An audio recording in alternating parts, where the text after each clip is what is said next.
Shamwari Yakanaka, Jambo Jambo, Mbote. Et chacun dans sa langue, recevez nos salutations dans le précieux nom de notre Seigneur et Rédempteur Jésus-Christ. Alors, ce matin, nous sommes de retour pour traiter sur un thème qui sera très court. L'ouverture du 7e sceau nous donne l'identité complète du Christ. L'ouverture du 7e sceau nous donne l'identité complète du Christ. Voilà là mon thème. Et je voudrais prendre pour écriture de base 1 Thessaloniciens chapitre 4, le verset 13 que je vais lire. Si vous qui me suivez, je vous demande d'abord aussi de liker la vidéo, de la partager massivement parce qu'aujourd'hui, Google a une nouvelle technique d'empêcher les messages qui les gênent de passer. Donc, c'est vos partages, vos likes, vos multiples likes, vos multiples j'aime, vos multiples partages qui vont faire que la vidéo va aller loin pour aider le peuple de Dieu dans toutes les contrées de la planète. Que Dieu vous bénisse. Alors, je lis 1 Thessaloniciens chapitre 4, le verset 13. Nous ne voulons pas, frères, que vous soyez dans l'ignorance au sujet de ceux qui dorment, afin que vous ne vous affligez pas comme les autres qui n'ont point d'espérance. Voilà ce qu'a dit l'apôtre Paul quand il était sujet, n'est-ce pas, il était sujet des gens qui meurent en Christ et on dit ils dorment. Mais ce n'est pas sur ça que je veux partir. Je veux partir à partir d'une phrase qu'il a utilisée. Il dit, nous ne voulons pas que vous soyez dans l'ignorance. Nous ne voulons pas que vous soyez dans l'ignorance. Donc, le mot ignorance qui a été utilisé dans cette phrase, je vais l'utiliser, n'est-ce pas, pour bâtir sur le thème que je vous ai annoncé. L'ouverture du 7e sceau nous donne l'identité complète du Christ. Bien. Qu'est-ce que l'ignorance ? L'ignorance, c'est le manque du savoir. L'ignorance, c'est le manque de la science. L'ignorance, c'est le manque de connaissance. L'ignorance, c'est la méconnaissance des choses, des réalités. L'ignorance, c'est ne pas maîtriser les rouages, n'est-ce pas, de la nature, qui ont pourtant été donnés à l'homme par son Créateur, pour qu'il puisse les utiliser pour dompter la création que Dieu lui a donnée. Vous savez bien que quand Dieu a créé toutes choses, il a fait l'homme dans le jardin d'Éden et lui a dit « Soyez féconds, multipliez, remplissez la terre et assujettissez-la. » Assujettissez-la. Voilà les déclarations du Créateur. Donc pour assujettir la création que Dieu avait faite, il a soumise toute la création, il a soumis cette création à l'homme, à la domination de l'homme. Donc l'homme devrait connaître les rouages de cette nature pour pouvoir la maîtriser, pour pouvoir la dompter, pour pouvoir l'assujettir. Donc, et ces choses-là partent, n'est-ce pas, de la connaissance. Vous savez, même l'évangile, vous avez besoin de connaissance. Pour connaître l'évangile, pour maîtriser, ou pour croire l'évangile, vous avez besoin de connaître. Ce n'est pas seulement dans l'ignorance qu'on doit avancer. On ne doit pas avancer pour dire, oh bon, voilà, c'est pas important, l'essentiel c'est de croire. On croit quoi? Nous croyons ce que nous comprenons. D'abord, le mot croire veut dire comprendre. Croire veut dire comprendre. Et on ne comprend pas si on n'a pas la connaissance. Ce que vous savez de Dieu, c'est ce que vous croyez de lui.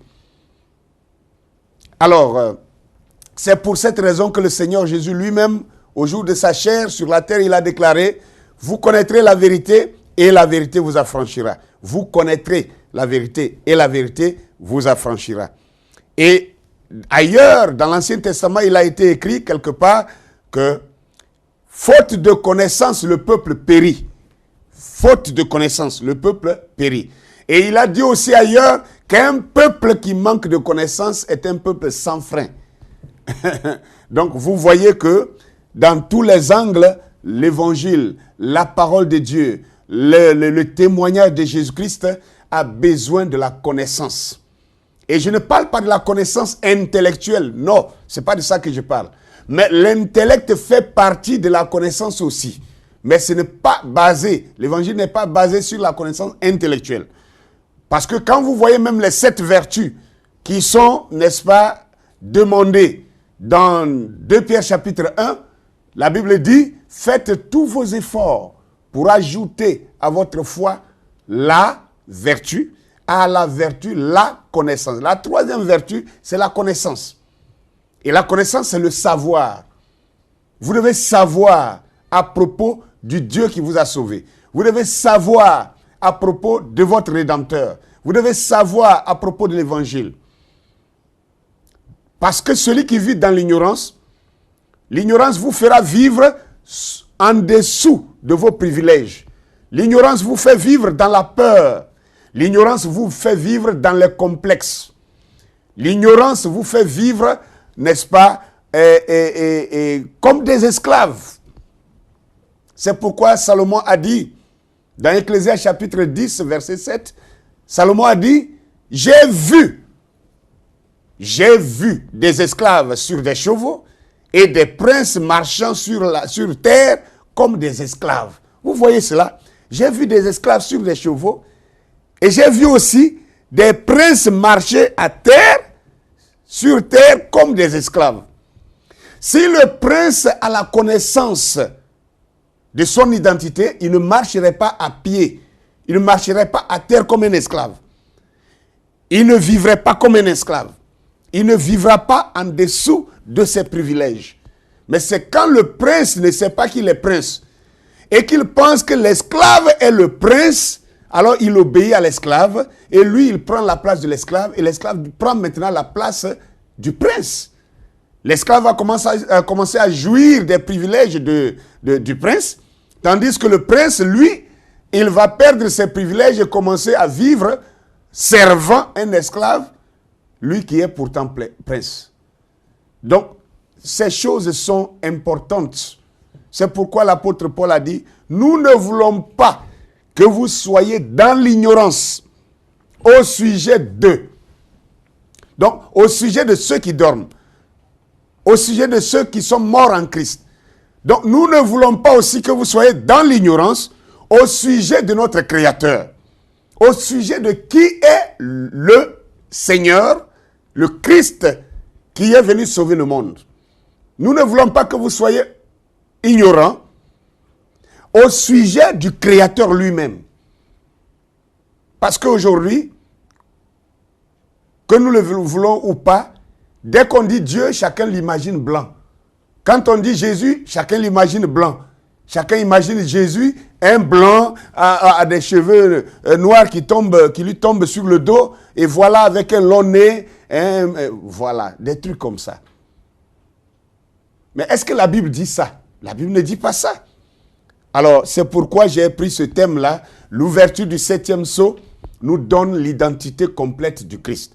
Parce que l'identité complète du Christ, vous devez l'avoir pour que votre foi soit véritablement complète, que votre foi soit affermie, que votre foi soit juste pour vous permettre d'aller dans l'enlèvement dont vous attendez. J'entends des prédicateurs parler, oh non, mais pasteur Ake, est-ce que ça va nous donner, est-ce que c'est ce qui va nous donner la foi pour aller à l'enlèvement?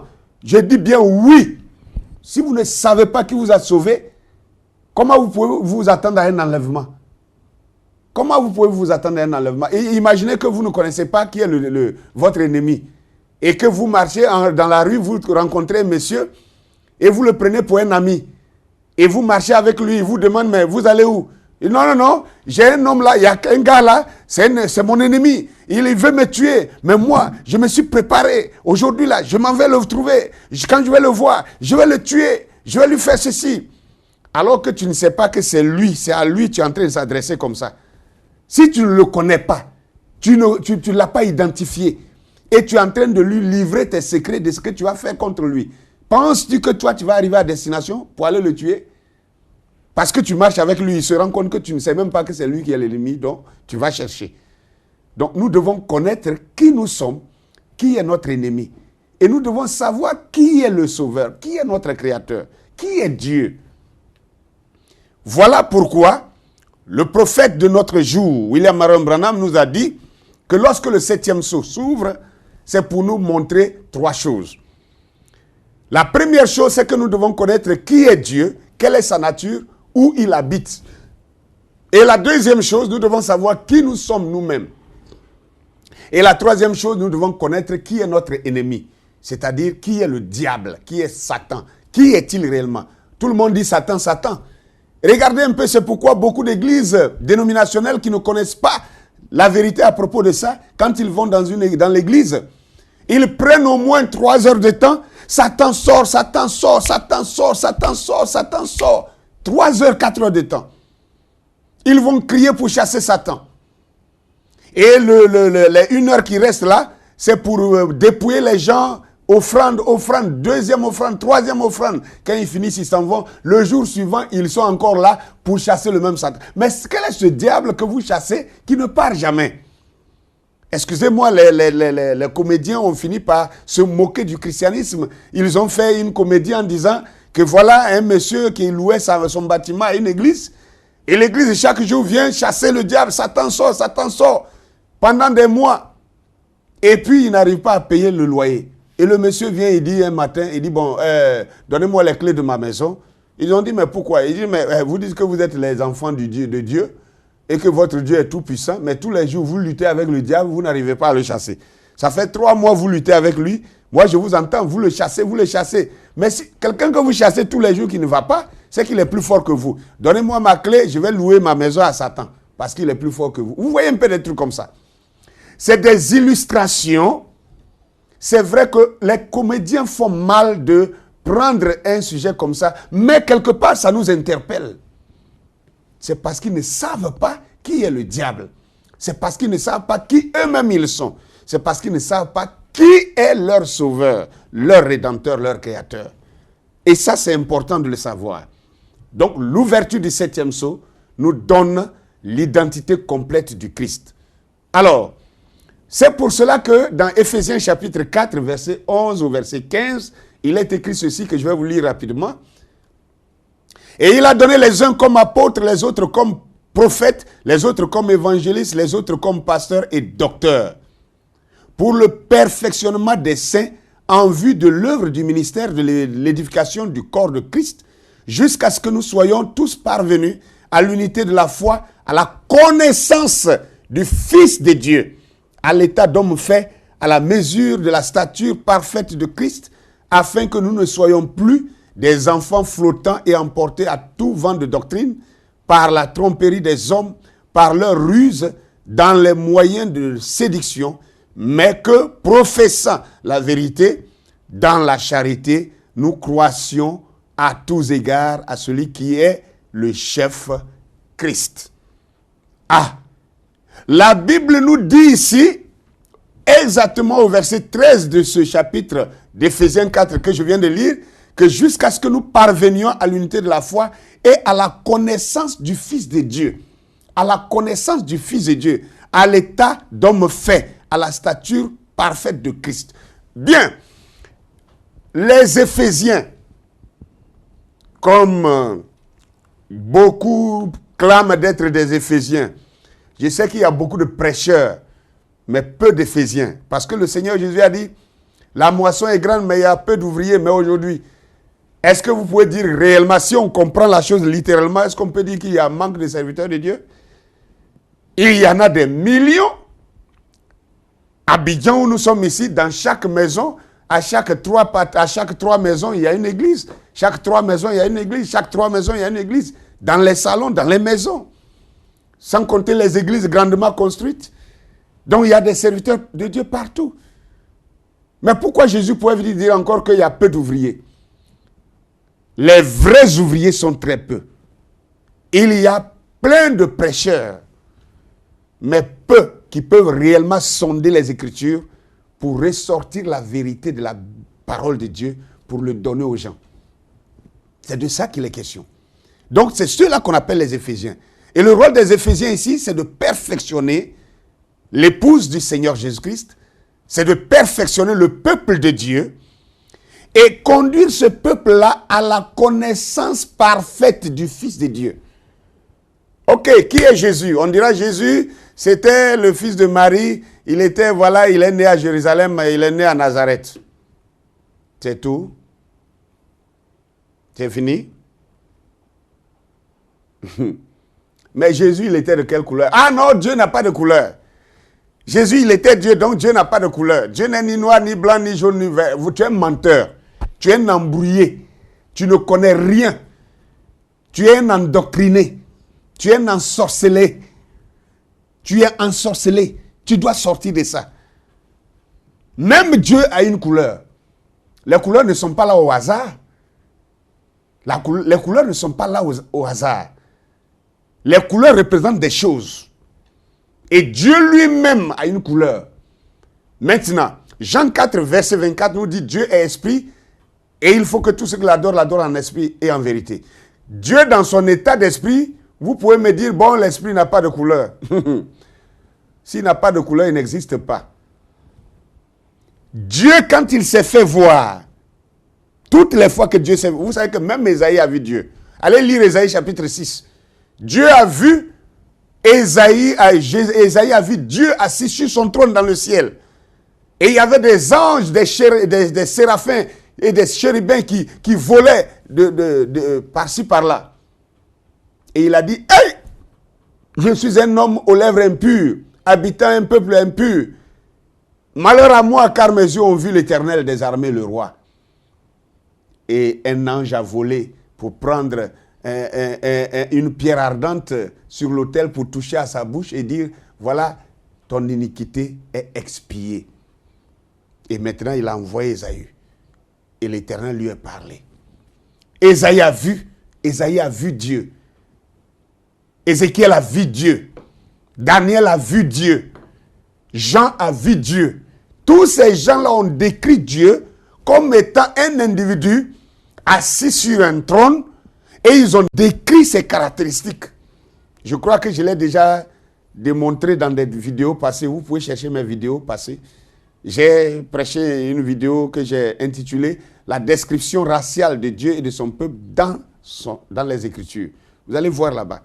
Dieu est noir dans le ciel. Dieu dans le ciel, il est noir. Les anges dans le ciel sont noirs. La méconnaissance que vous a donné la religion vous fait penser à un Dieu blanc, à un Jésus blanc. Mais ce n'est pas la vérité. Ce n'est pas la vérité. Nous devons connaître ce qu'est la vérité. Que le nom du Seigneur soit béni. Alors, regardez un peu. Nous prenons 2 Pierre chapitre 1, le verset 3 à 4.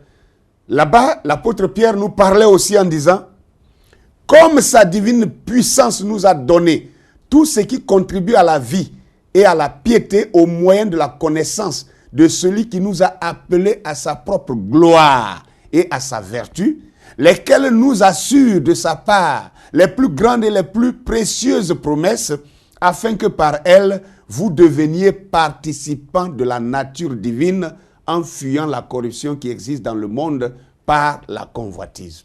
L'apôtre Pierre nous parle ici en disant que la divine puissance de Dieu, la divine puissance nous a donné tout ce qui contribue à la vie et à la piété. Il dit comment? Par quel moyen? Il dit au moyen de la connaissance de celui qui nous a appelés par sa gloire. Donc, vous ne pouvez pas dire que vous êtes un chrétien sans réellement connaître l'identité exacte de celui qui vous a sauvé. Et on ne peut pas parler, et regardez, l'homme noir vivait tranquillement sa vie. Il ne se souciait même pas qu'il soit noir. Et il ne se souciait pas que l'autre soit blanc. Les gens qui ont sorti les histoires de couleurs pour la première fois sur la terre, dans l'humanité, c'est l'homme blanc.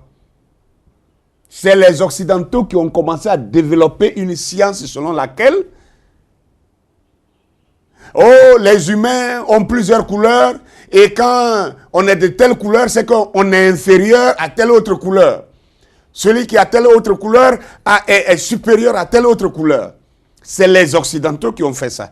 Et ça les a amenés à quoi? Ils étaient en train de justifier leur forfait de l'esclavagisme et leur forfait de traite négrière. Et pour ça, pour arriver à leur fin, ils ont dû utiliser la religion pour que ça puisse marcher. Et quelle religion pouvaient-ils utiliser? Puisque la religion qui avait parcouru le monde entier, la terre tout entière, c'était le christianisme. Ils se sont appuyés, ils ont pris le christianisme comme un cheval de bataille. Et ils ont essayé d'orienter l'évangile, la compréhension de l'évangile, d'une certaine façon, à faire croire à toute l'humanité que quand quelqu'un est noir, il est une malédiction.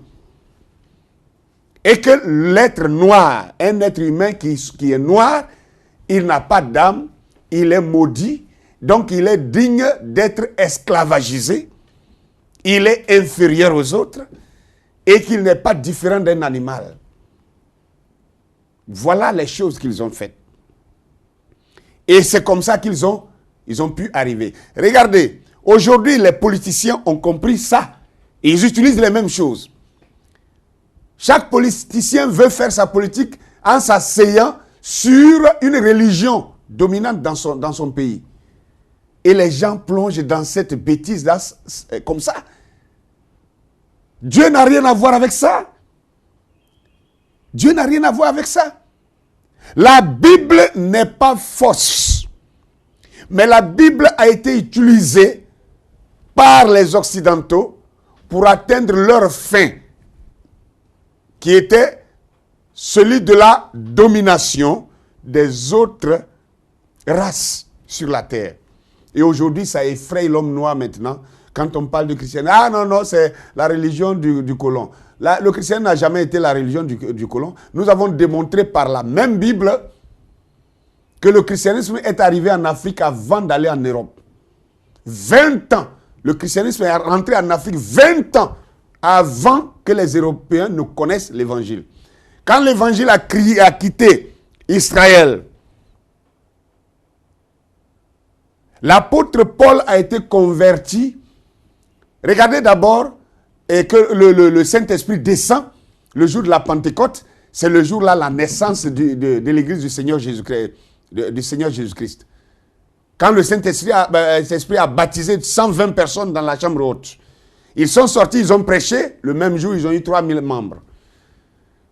Et c'est 3 ans plus tard que l'apôtre Paul, 4 ans plus tard que l'apôtre Paul va être aussi converti. Et la Bible dit, quand il a été converti, il n'est pas allé directement pour prêcher. Il est allé au désert d'Arabie Saoudite pour aller s'enfermer là et étudier la révélation qu'il recevait journellement par le Seigneur Jésus-Christ. Il a comparé ça avec l'Ancien Testament qu'il avait bossé parce qu'il était un pharisien pendant 14 ans. Et 14 ans plus tard, il revient à Jérusalem pour comparer cet évangile-là. Et c'est ce Paul-là qui va commencer à prêcher pendant plusieurs années d'abord dans les confins, dans les contours de Jérusalem. Et après, on va le chasser et il va commencer à voyager. Et c'est ce Paul-là qui va arriver en Europe. Et son premier converti s'appelait Lydie, la vendeur de poupes, en Asie mineure. Et il arrive en Europe là. Ça, c'est 20 ans plus tard. Oh!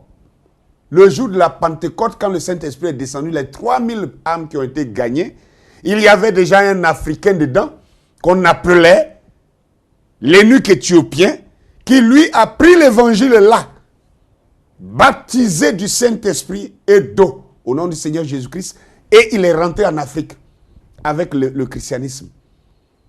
Donc le christianisme est rentré en Afrique avant d'aller en Europe. Détrompez-vous, chers Africains.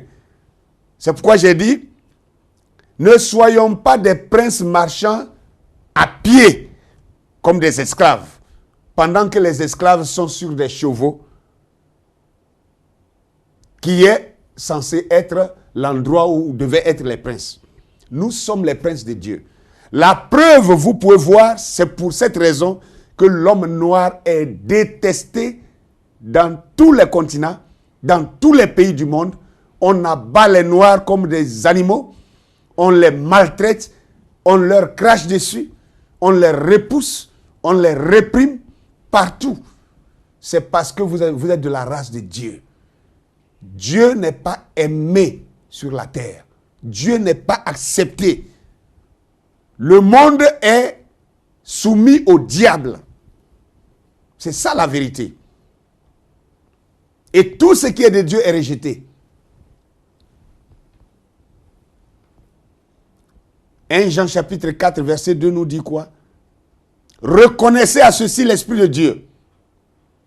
Tout esprit qui confesse Jésus-Christ venu en chair est de Dieu. Et tout esprit qui ne confesse pas Jésus n'est pas de Dieu. C'est celui de l'Antichrist, dont vous avez appris la venue et qui maintenant est déjà dans le monde. Waouh! Tout esprit qui confesse ou qui se déclare pour Jésus-Christ, venu en chair. Ok, si vous dites que Dieu est esprit, donc l'esprit n'a pas de couleur, je vous concède cela. Je vous concède cela.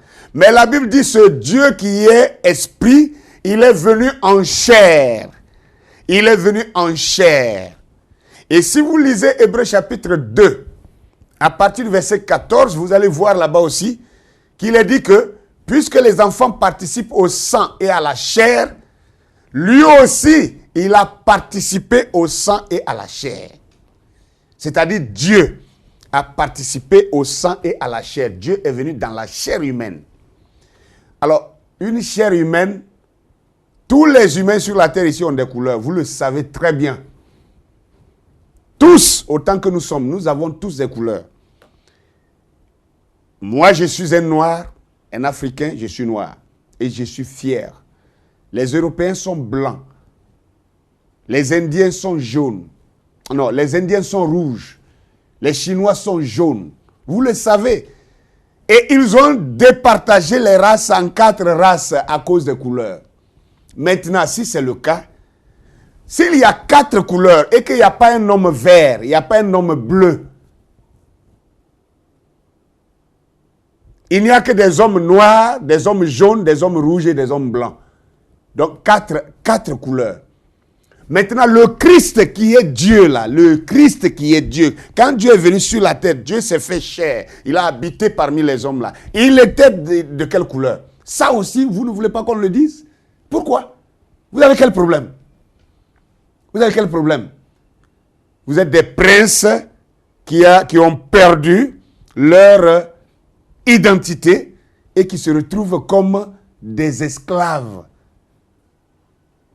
marchant à pied sur terre comme des esclaves, et les esclaves sont sur vos chevaux. Il est temps de récupérer vos chevaux. Il est temps que le nom du Seigneur soit béni. Maintenant, je voudrais parler un peu aux gens qui croient le message comme moi,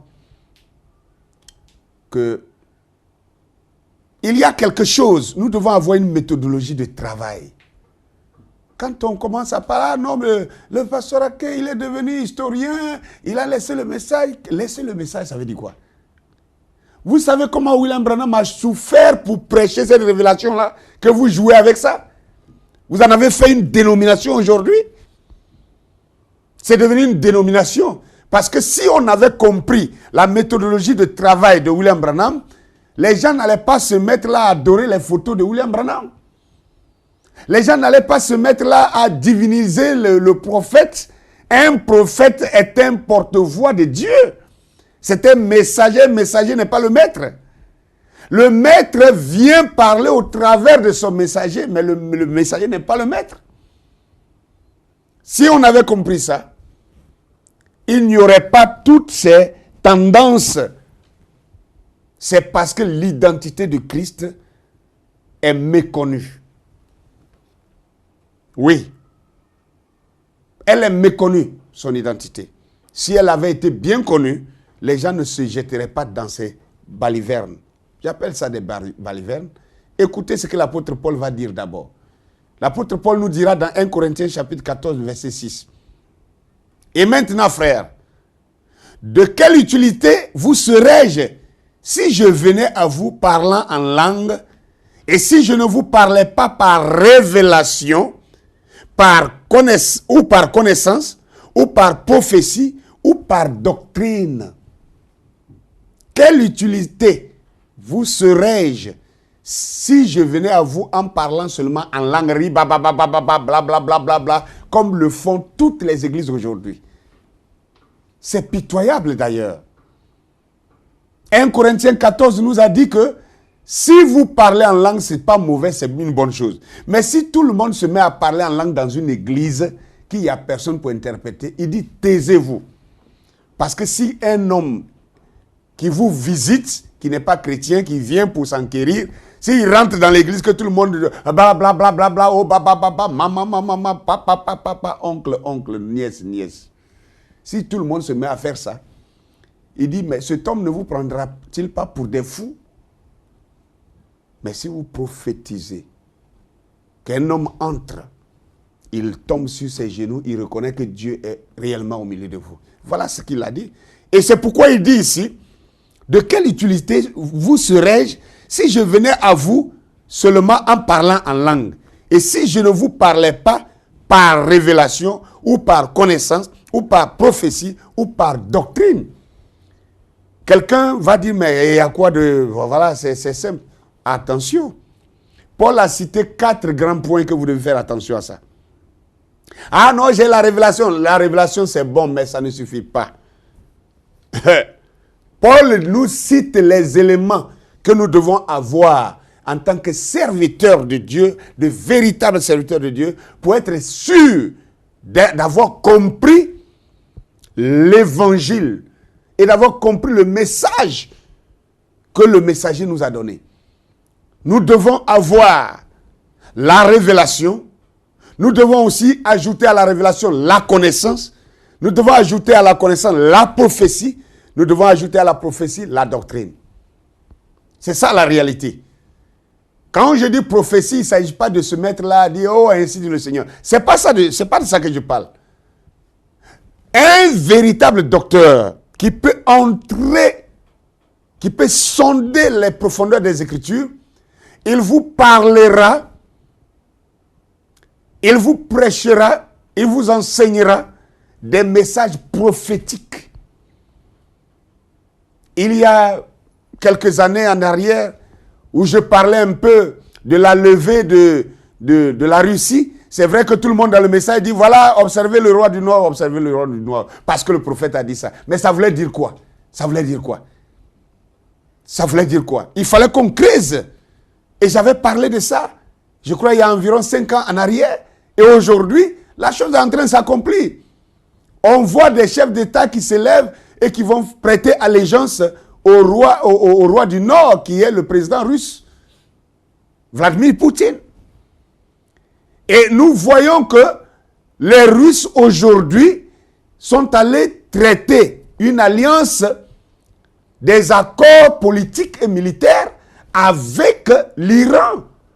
Et je vous avais dit que dans le temps à venir, dans le temps futur à venir, très proche, que la Russie, avec Vladimir Poutine, qui est le roi du Nord, le prince de Méchec et de Tubal, il se tiendra à la tête des troupes militaires. Et les Chinois allaient se rallier à lui. Et les Arabes allaient se rallier à lui. Et les Coréens allaient se rallier à lui. Et même quelques pays africains allaient se rallier à lui pour qu'il puisse partir pour la guerre d'Armageddon. J'avais parlé de cela. C'était un enseignement. Aujourd'hui, c'est comme une prophétie qui avait été lancée et qui maintenant s'accomplit. Donc, nous devons tenir compte de la révélation. Nous devons tenir compte de la connaissance. Et la connaissance, on la trouve où? Et cette connaissance, cette révélation, cette prophétie, tout cela doit être fondé sur la doctrine de base. Il y a une doctrine, s'il vous plaît.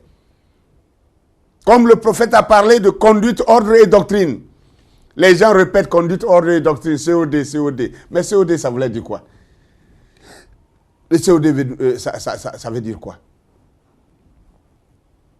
Le COD, moi je l'ai écrit même.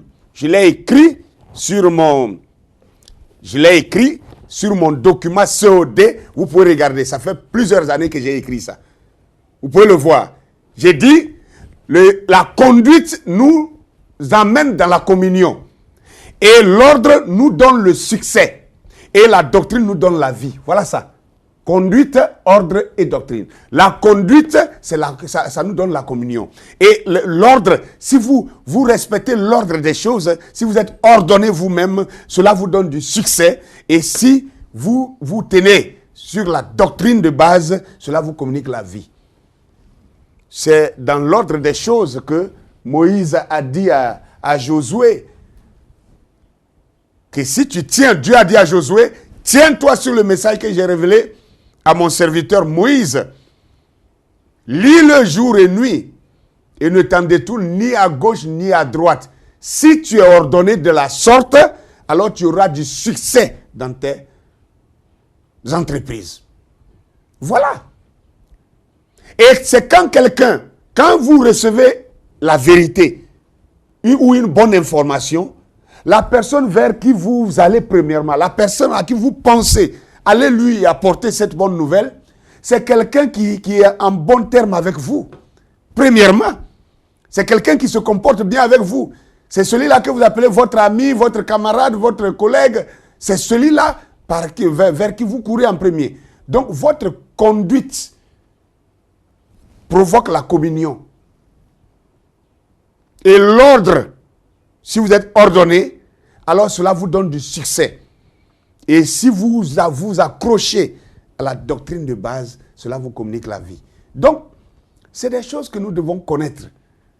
Et ne pas juste prêcher pour répéter les mots que les autres disent. On prend nous aussi, on répète ça. Ou bien, bon, comme le prophète a dit ça, il faut que je répète ça. Il ne s'agit pas de répéter le prophète. Il s'agit de prêcher dans la pensée, dans la vision du prophète. C'est ça la réalité. Et c'est pour ça que beaucoup n'avancent plus. Beaucoup n'avancent plus parce qu'ils sont bloqués. Ils ont tellement répété, ils ont fini de tout répéter, il n'y a plus rien à dire. Ils s'asseyent pour dire maintenant, le prophète a déjà tout révélé. Mais il n'est pas le seul prophète de la Bible. Il y a eu des prophètes avant William Branham, non? Et si les prophètes qui sont venus avant lui ne faisaient que répéter mot pour mot ce que les autres avaient dit, mais quelle nécessité serait-il que Dieu envoie encore d'autres prophètes? C'est parce que les premiers prophètes disaient, ils ont dit des paroles, et un autre prophète qui venait avec des prophéties qui développaient cette même parole. Donc, chacun vient développer. Et William Branham nous a dit que la parole doit être développée. Même lui, le message qu'il nous a donné, il nous a dit, nous devons développer ce message-là. Vous refusez de développer le message, vous êtes assis là, vous avez stagné la chose, et vous répétez, vous faites les ministères de répétition inutile. Si c'est pour répéter, tout le monde peut lire les brochures ou bien écouter. C'est pourquoi, alors, donc vous donnez raison aux écouteurs des bandes, aux T-Boys. Donc ils ont raison de ne faire que d'écouter ça. Mais quel est le rôle de votre ministère?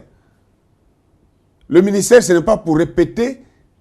Le ministère prêche par inspiration, mais dans la conduite du même message.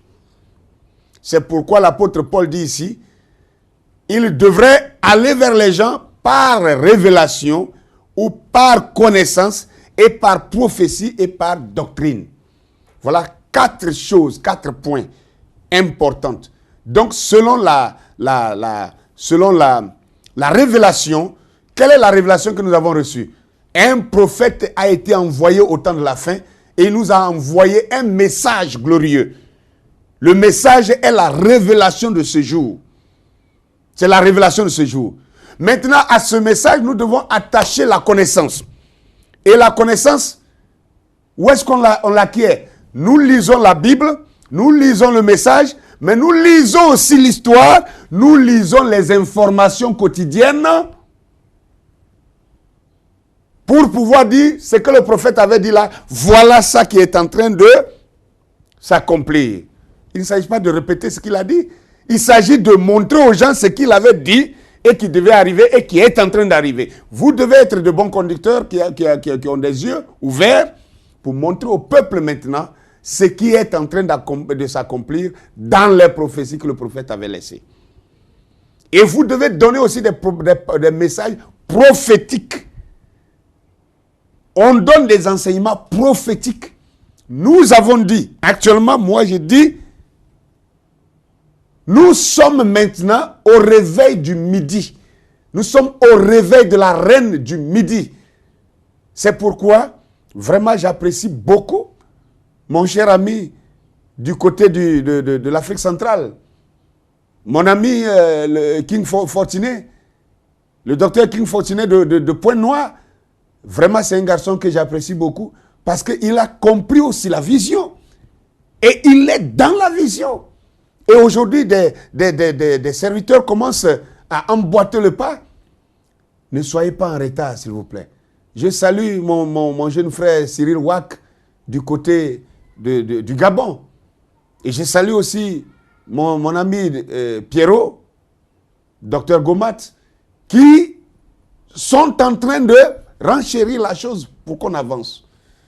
Il ne s'agit pas de faire des répétitions inutiles. L'apôtre Paul savait de quoi il parlait.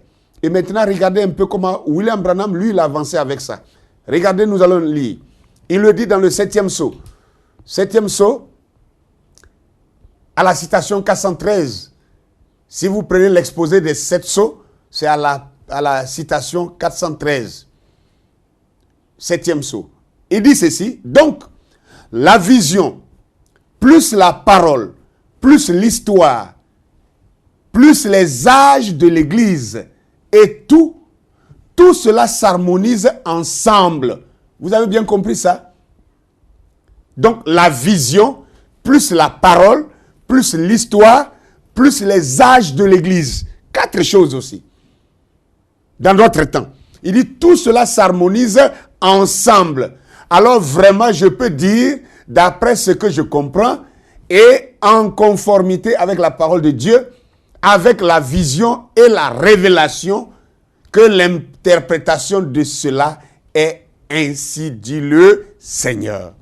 Alors, mes chers frères, on ne peut pas s'asseoir là pour dire on a le ainsi dit le Seigneur comme ça. William Branham, qui avait le ainsi dit le Seigneur, qui nous a prêché cette révélation, il nous montre la méthodologie de son travail. C'est vrai que Dieu lui révélait les choses. Mais quand Dieu lui révélait les choses, il devait prendre ces révélations-là, même si le Seigneur lui a parlé ouvertement. Il prenait ces choses-là pour aller retourner ça dans la Bible. Et il trouvait les Écritures maintenant qui allaient justifier sa révélation qu'il recevait par la voix audible de Dieu, ou dans un songe, ou dans une vision. Il devait raccorder cela avec les Saintes Écritures. Et ensuite, il devait aller dans les livres d'histoire. C'est ce qu'il est en train de dire ici. Lire les livres d'histoire et trouver les traces de cela dans l'histoire passée pour que lui puisse rassembler tout cela maintenant pour donner un message prophétique pour le futur. Voilà pourquoi il a dit, donc la vision, plus la parole, plus l'histoire, plus les âges. Et tout cela s'harmonise ensemble. Et il dit, pour avoir une révélation vraie, il dit, alors la vision et la révélation, alléluia, en conformité avec la parole de Dieu, montre que l'interprétation de cela est ainsi dit le Seigneur. Alors, vous allez me dire, non, voilà, toi tu lis les livres d'histoire, mais le prophète a déjà tout dit. Oh là là, le prophète même lisait les livres d'histoire, je vais vous montrer. Prenons la 70e semaine de Daniel, je vais terminer tout à l'heure. Je crois que c'est la dernière citation. La 70e semaine de Daniel, prêchée le 6 août 1961 à la citation 87-88. Voilà ce que le prophète dit. Il dit, dites donc, est-ce que frère Kenny Collins est dans la salle ce matin? Kenneth Collins, tu sais, quand tu m'as envoyé tous ces volumes d'encyclopédie. T'en souviens-tu? Tu m'en avais envoyé presque un camion plein. Vous avez bien entendu. Des encyclopédies. Le frère Kenneth Collins a chargé presque un camion. Il dit, tu m'en avais envoyé presque un camion plein. Et je m'étais dit, mais qu'est-ce qu'un novice comme moi va pouvoir faire avec tout ça? Tu sais, c'est le Seigneur qui te conduisait, Kenny. C'est là que j'ai trouvé les renseignements. Là, dans cette ville, dans cette vieille encyclopédie, le temps, j'étudiais ça. Et Becky, c'est-à-dire sa fille Becky, Rebecca, les utilise pour l'école. Je les ai mis dans mon bureau, en bas, dans mon cabinet de travail. Alors, on est descendu là et on l'a fait sortir et on a cherché ça. Et on l'a trouvé exactement dans tous les calendriers et dans tous les calendriers et tous les temps qu'il y avait jamais eu. Vous voyez? Alors, on a trouvé ça. Voilà, c'est exactement ça. 483 ans depuis la promulgation de la parole disant de rétablir, de rebâtir, la reconstruction jusqu'au temps où le prince, le Messie, a été rejeté. Ça fait exactement 483 ans d'après le calendrier. Alléluia. Donc, vous voyez comment le prophète a peiné pour prêcher sur les 70 semaines de Daniel. Nous nous asseyons là, on dit non, bon voilà. D'aucuns pensent même que William Branham, lui, n'étudiait pas. Il s'asseyait, ou bien bon, il est couché comme ça, et puis l'ange vient et lui dit, bon, aujourd'hui tu vas aller à l'église, quand tu vas arriver, il faut prendre tel verset, il faut déclarer telle chose, quand tu vas prêcher, arriver ici, il faut dire ça, il faut dire ça. Ce n'est pas comme ça que ça se passait, s'il vous plaît. Non, l'homme bossait, il étudiait, il lisait les livres d'histoire, les encyclopédies, les mythologies, les religions païennes anciennes. Il a lu tout. Et quand l'ange venait lui donner la petite révélation, alors il partait chercher les écritures bibliques qui concordaient avec ce qu'il recevait de l'ange. Et il retournait dans les livres d'histoire pour raccorder tout cela, pour venir vous le donner. Si vous êtes vraiment des véritables croyants de ce message, réfléchissez un peu sur l'exposé des 7 âges de l'Église. Regardez comment l'homme là a prêché cela. Vous trouvez ça dans quelle Bible? Vous avez trouvé ça dans quelle Bible? C'est dans les livres d'histoire. Et il a trouvé les écritures bibliques maintenant pour les raccorder avec cela. Et avec la révélation que Dieu lui avait donnée, il a ajouté à ça. Donc vous voyez, la parole de Dieu, plus la vision, plus l'histoire, oh alléluia, ça produit la révélation complète. Et quand on remonte l'histoire, nous nous rendons compte que la Bible dit d'abord que l'apôtre Paul était noir. Ah oui, l'apôtre Paul était noir parce que les Égyptiens anciens étaient noirs. Et si c'est le cas, Moïse était noir.